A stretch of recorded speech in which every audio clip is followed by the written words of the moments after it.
factory S.E.5a.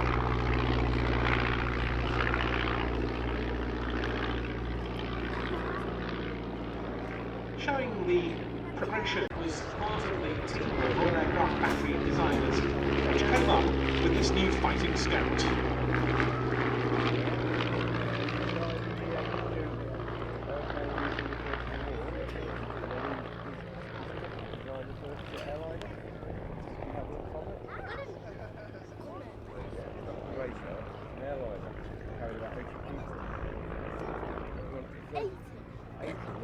First airliner with jet engines.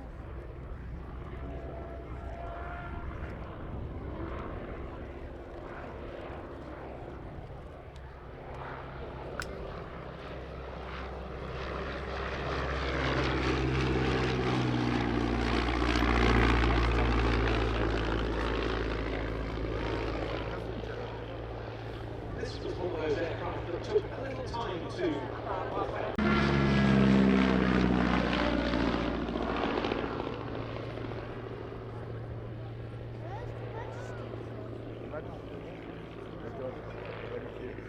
Get ready to put it up to display.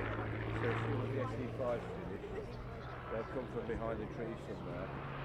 And they're just making sure their aeroplanes are working properly.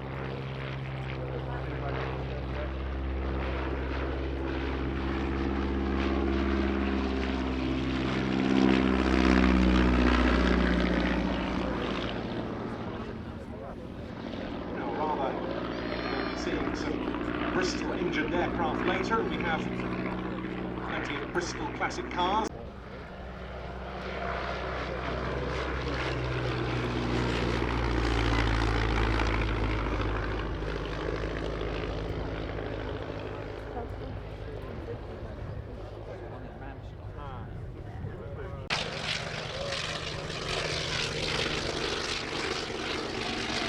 The leading British ace in the First World War, David Bremners, who S.E.5a's, he would eventually claim a likely 61 aerial victories.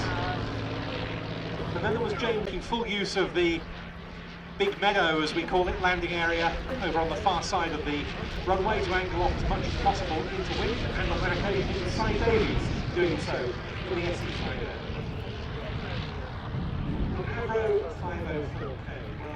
This is one of the most famous British airplanes of all time, certainly among the most outstanding creations of Avro. Derived from the Avro 500, dated from 1912.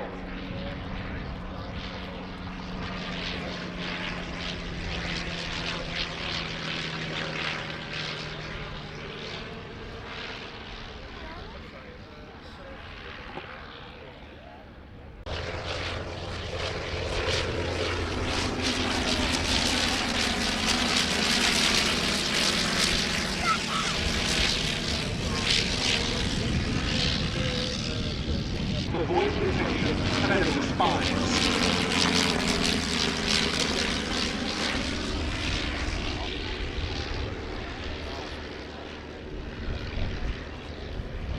Which is sometimes referred to as the first ever strategic bombing raid.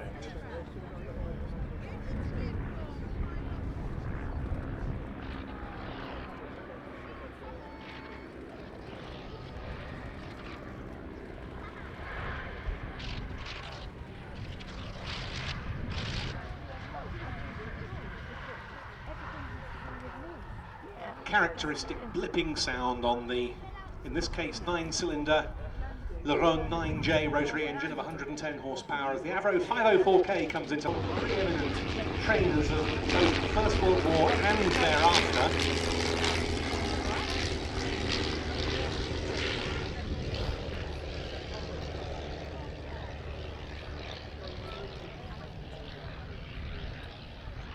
It's not known exactly how many will.